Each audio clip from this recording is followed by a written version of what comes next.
Basketball fans, it's me, DC, here for Fantasy Basketball Analyzer to help you get ready for week 20 of the fantasy basketball season, week 21 of the NBA season.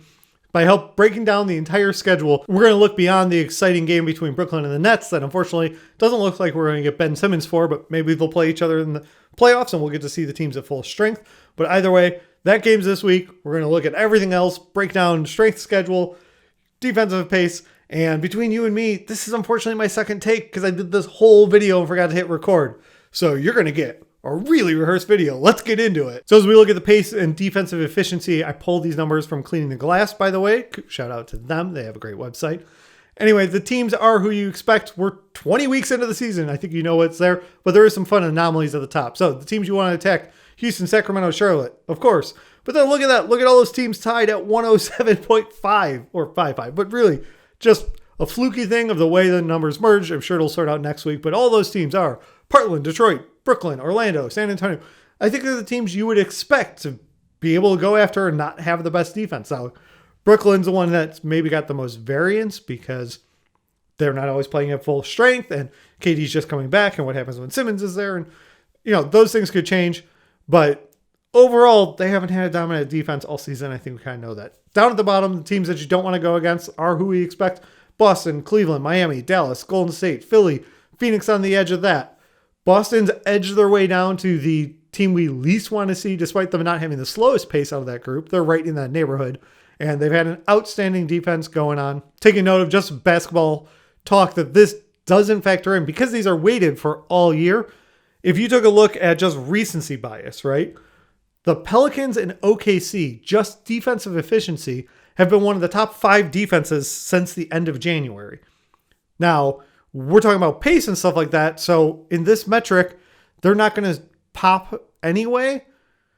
But I'm also using a full year thing. So if something like really changed that you would want to stay away from either of those matchups, this wouldn't show it. But also, I kind of don't believe it. Like, it's great that their defense is showing better.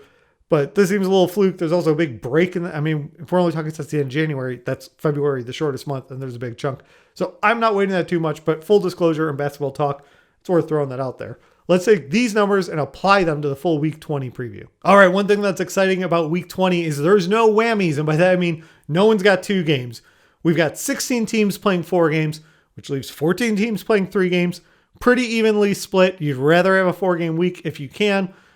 And over half the league's doing it, so you can maybe err on the side of trying to seek out the 4 games more than usual, but you're pretty okay either way, especially in your daily change leagues where you can make some moves. Next week, be on the lookout for Miami. They only have 2 games next week, so they're probably not going to be super useful.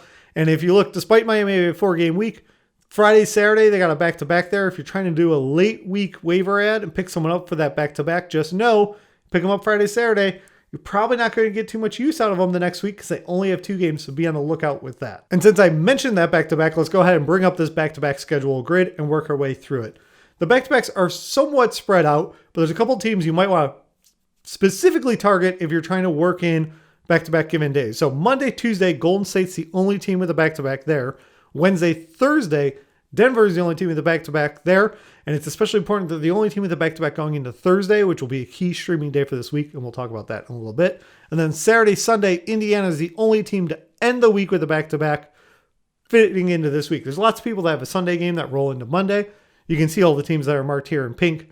Give them a check. And while those might be the positives of the back-to-back, let's flip the script and run through the guys we kind of worry about maybe missing some games because of the back-to-backs. Connolly, yeah, he's got 1.5 back-to-backs. And by that, I mean he's got a back-to-back set in this week, and he's rolling in with the second leg of a back-to-back going against Dallas on Monday. So despite his team having a 4-game week, you might only get 2 games out of him depending on how he rests. I would check how that goes, especially in your weekly lock league. See if he plays Sunday, because that might mean he rests Monday. It's nothing for sure, but he definitely does miss some games. I don't want you to be surprised by that, especially when there's so many teams with 4-game weeks. Running through the others, Horford, no back-to-back. Embiid, he has half of a back-to-back, but he hasn't really been resting out. I'm not too worried about it. Lowry, if he's back from his family things. Yes, they do have a back-to-back, so keep an eye out there. Eric Gordon kind of has a back-to-back, same thing. Comes into the week at Miami, is the second leg of a back-to-back, so depending on what happens on Sunday, we can pretty much guarantee that we know what's going to happen Monday. Unless they surprise us and he rests on both sides of it. It's not out of the question. But usually he rests one of those sides, so if you're playing Eric Gordon, be careful with that. Dinwiddie in Dallas, no back-to-back. Otto Porter, yes, he has a back-to-back, and Golden State is one of the teams I'm targeting for streaming this week. We'll talk about that in a moment, so be careful. Otto rests on back-to-backs. New to the list is Zach LaVine. Coming back for the Bulls, but they're talking about resting him on back-to-backs for the rest of the regular season. Not that I can blame him, although it is disappointing if you've got him and you're one of the managers who's been waiting for him to come back. He's back. No back-to-backs this week, so you don't have to worry about it. But you're going to want to track that for the rest of the year, especially if that's popping up on you in your playoffs. Kyle Lowry, the home road splits. They've got 3 games this week. 2 of them are away, so you get 2 out of 3 games. New York is changing some of the rules, but not all the rules. So as of this moment, he still can't play at home games. If that changes, we'll update accordingly. But for now, you can expect 2 games out of Kyrie. All right, let's talk about streaming.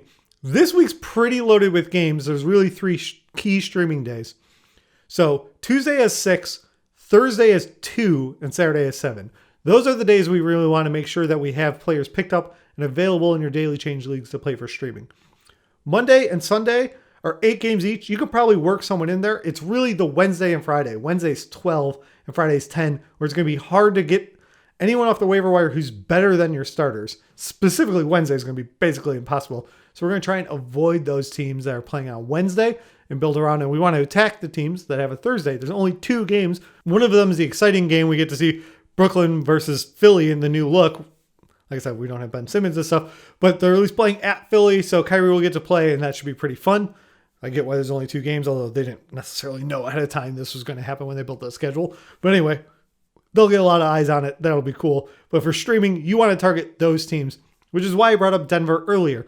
They've got the back-to-back Wednesday, Thursday. So while Wednesday is a very loaded game day with 12, and you might not get to work them in, they're the only team that has a back-to-back working with Thursday. So there's a little bit of an advantage there. So Denver is my second best waiver team that I want to go after here. They've got 4 games this week. They play on that key Thursday, but only 2 of their games are on the streaming days.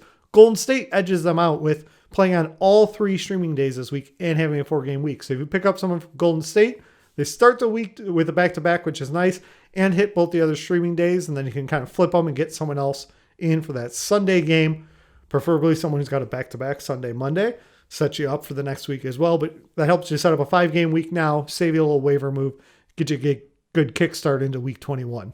Beyond that, you could look at Philly or Brooklyn, the other 2 teams that are playing on Thursday. If there's someone out there that you want to pick up, that could be really worthwhile because it'll get you a little extra edge, especially if you get them a little bit sooner. Pick them up maybe on Tuesday or something, and the opponents are going to play. So you look at Brooklyn, they play on Tuesday and Thursday, both streaming days. That's really good, and you get to kind of play a little keep away from your opponents by grabbing the people that play on Thursday to get you some extra games. Don't pass on other games earlier in the week, but I want you to keep that in mind as you're working that waiver wire this weekend. In fact, I'll be back this weekend with the waiver wire video, but if you got questions before that, go ahead and leave them down below. If you need to see these spreadsheets, you're free to watch the video game. Give me more likes, give me more comments. That's great for the channel, and I appreciate you guys being here in the time. But if you don't want to watch it again, the link is always down below. You can go check it out on the Google Sheet. Thank you so much for watching. You know what I want you to do this weekend? Whether it's fantasy basketball court or just in your life, go out and win your week. Thank you so much for watching. If you've made it this far, please hit the like button and leave a comment down below. It helps me grow the channel. If you want more videos like this, hit subscribe or even the little bell will give you alerts. And I'll be back soon with another video for you.